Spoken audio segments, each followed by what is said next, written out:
Hi, it's Pamela for School of Kind Business. I apologize, it's a little bit dark here today. I keep losing my light, and I'm not worried about it because I'm actually here to talk to you about voice, and I'd be really happy if you didn't even look at this and just listen to me today. So I wanted to share something for all my entrepreneur friends out there who are using their voices in whatever way that you use it. So, if you're making videos, if you're making audio files for courses or as content, podcasts, facilitating, Facebook Live, anything that you're doing online where you're guiding people or leading groups in some way. One of the things I've heard people, interestingly, in the various fields I've been involved in over the years remark, and in particular with the voice coaching I've done and with my work with entrepreneurs and School of Kind Business, there's sort of a common thread of feeling in whatever way uncomfortable with their spoken communication, especially when you have to start doing it a lot and be really visible. And, video is a very popular format now, but a big part of that is how you sound, right? And what you're saying and your speaking voice. I wanted to offer some encouragement, I think, because, we're all in some way understandably nervous about being visible in that way, whether it's audio that bugs you or being on video that bugs you. That nervousness, that shame, that discomfort can arise. And so I wanted to offer some encouragement from the unique perspective of doing both voice coaching and business support. Way back when I first started doing my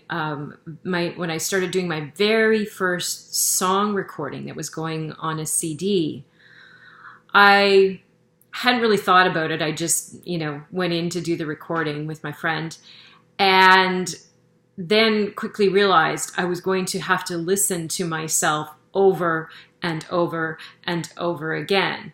And if you haven't recorded songs or music, it is very much that process, right? You sing the same line over and over until you get it right, and you have to listen to hear it back. That's when you're recording it and in the studio. And then later when you're mixing it to get the levels of the different instruments and voices and harmonies correct, there's so many different possibilities for how something could sound. It's pretty much infinite. And so again, when you're working with your producer, you have to listen to it over and over and over again and to get it to the place where you want and to give feedback. So I wasn't totally prepared for having to do that much listening to myself. And most recording artists will tell you, the first few times that you do that, and sometimes people will say forever, for as long as they are recording artists, it's just disconcerting hearing your voice in that way and listening to yourself and thinking, oh God, do I really sound like that? Right? Because it doesn't sound the same as if you're in a very live room or with a lot of reverb in the space, that kind of thing. What was interesting, though, is not my horror at that initially, but what evolved out of it. Because with that first album, by the time we got to the final mixes, so after I'd done the recording, listened to myself over and over and over again, by the time we got to almost the final version, I remember being in my house one day, and I know when it was because I remember which house we were living in at the time, and I was walking to my laundry room, because that's the visual I have of seeing the washer and dryer, and realized that listening to my own voice in a song was healing, that it was bringing tears to my eyes and shivers up my spine and really nourishing me. Even though I'd heard that song by that point 1,000 times and had been horrified by some of the sounds I'd made whilst trying to get it recorded, it still was incredibly nourishing to me.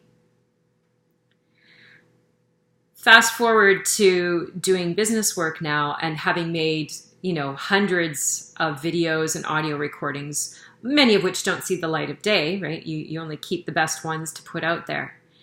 And I still now really like watching myself and listening to myself.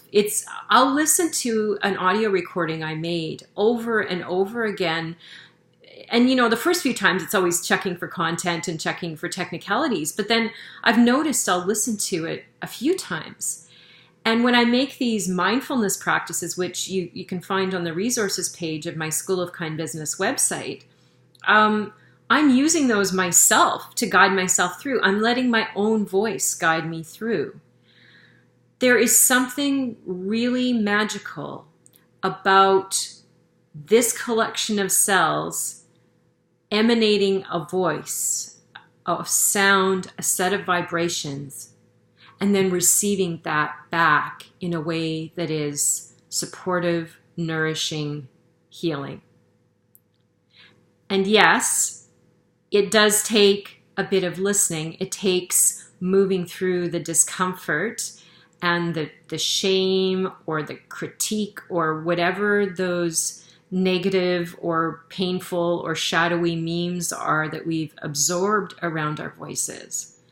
But if you keep practicing and if you keep doing it and you get accustomed to listening, and then you start to make things that are beautiful and supportive, whether that's a podcast or whether that's a lesson for your students or some sort of audio visualization, whatever it is, when you're making those things that are nourishing and using your voice in that creative way, teaching a class even, right? If you're a teacher, it can be so nourishing to receive it back into your own body.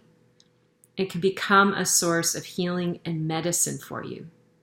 And that is not something I would have expected, certainly from my business videos that support solo entrepreneurs. So that's my word of encouragement and the possibility that I hold out to you if you're feeling nervous or anxious or uncomfortable or ashamed or questioning how you use your voice in your business and in your work and in your life. I hope this has been helpful to you. I'd be really curious to hear your comments and questions and feedback. Wherever you find this, comment. It's been Pamela for School of Kind Business. I'll talk to you next time.